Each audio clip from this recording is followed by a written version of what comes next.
Episode kedua, mencicil hutang Rp130.700.000. Halo Bodrender yang selamat sore. Jadi sore kali ini saya menyempatkan lagi untuk membuat episode yang kedua tentang menyicil pembiayaan perjepangan teman-teman. Nah sekarang tanggal 20 Maret tahun 2026 saya habis pulang kerja. Jadi sebelumnya saya mengucapkan mohon maaf ya teman-teman, karena untuk episode yang keduanya dibuat pada bulan Maret, seharusnya pada bulan Februari bulan kemarin. Nah teman-teman, jadi untuk video kali ini saya akan memperjelas lagi bagian daripada episode yang pertama. Di video kali ini saya akan menyampaikan 5 poin yang akan saya jelaskan dalam video kali ini, yang saya rasa itu sudah cukup jelas buat teman-teman yang sedang menyimak video ini, dan apalagi teman-teman yang ada niatan mau berangkat ke Jepang. Dan untuk alur langkah pertama tentang saya pergi ke Jepang sampai dengan saya tiba di Jepang, nanti saya akan jelaskan di episode yang ketiga. Pada poin pertama, saya mengeluarkan uang sekitar Rp12.500.000. Nah, uang tersebut saya gunakan untuk uang saku pertama kali di LPK, pembiayaan tentang masuk ke LPK, dan juga persiapan pertama kali masuk ke LPK. Nah, teman-teman, jadi untuk pembiayaan masuk ke LPK atau belajar di LPK, yaitu Rp7.500.000. Sisanya ada Rp5 juta. Nah, uang tersebut saya gunakan untuk persiapan masuk ke LPK, diantaranya untuk ongkos uang pribadi dan juga persiapan masuk ke LPK, seperti alat-alat dan juga lain-lainnya. Masuk di poin yang kedua, saya masuk ke LPK itu pada tahun 2024 bulan Oktober dan berangkat ke Jepang itu pada bulan Oktober tahun 2025. Nah teman-teman, jadi untuk kurun waktu tersebut sekitar 1 tahun, uang yang saya keluarkan itu sekitar 15 juta. Uang tersebut saya gunakan untuk kehidupan sehari-hari. Jadi saya gunakan untuk membeli makan, membeli alat-alat yang sudah habis, dan juga untuk ongkos saya pulang pergi dari rumah menuju ke LPK.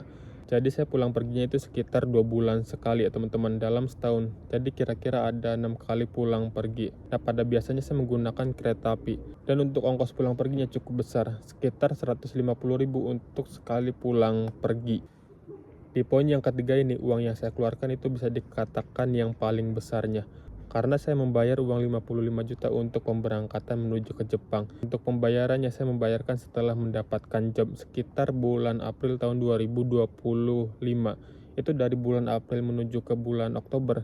Saya cicil teman-teman dengan uang 55 juta tersebut. Uang 55 juta rupiah tersebut digunakan untuk dokumen-dokumen tentang pemberangkatan menuju ke Jepang, digunakan untuk pembelian tiket pesawat, dan juga untuk matching job, karena saya mendapatkan jobnya dari LPK lain. Jadi saya membayar lebih untuk bisa berangkat ke Jepang. Masuk ke poin yang keempat, saya menjelaskan tentang uang pribadi yang saya gunakan untuk membeli perbumbuan atau makanan yang ada di koper, dan juga uang yang saya gunakan setelah tiba di Jepang.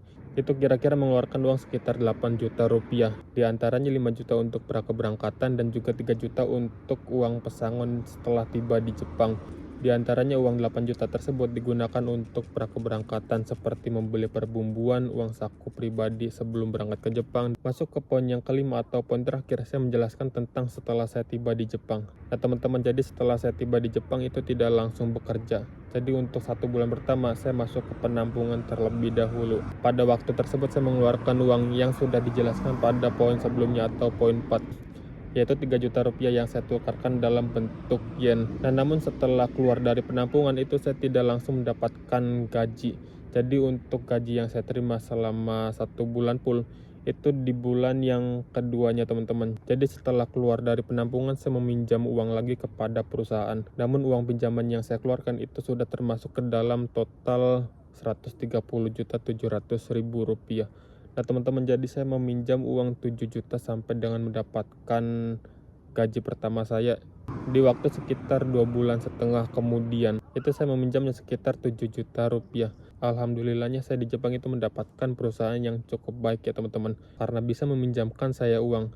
Dan untuk sisa uang dari Rp130.700.000, saya gunakan untuk membiayai orang tua, yang dimana saya mengeluarkan uang 1,5 juta itu dari bulan Agustus sampai dengan bulan Februari. Dari bulan Agustus sampai dengan Februari itu sekitar 9 juta rupiah. Dan untuk uang sisanya saya simpan dan juga untuk membeli beberapa kebutuhan dengan nominal kecil atau nominal receh yang tidak bisa saya hitung satu persatu. Dan ya kurang lebih seperti itu untuk episode yang kedua.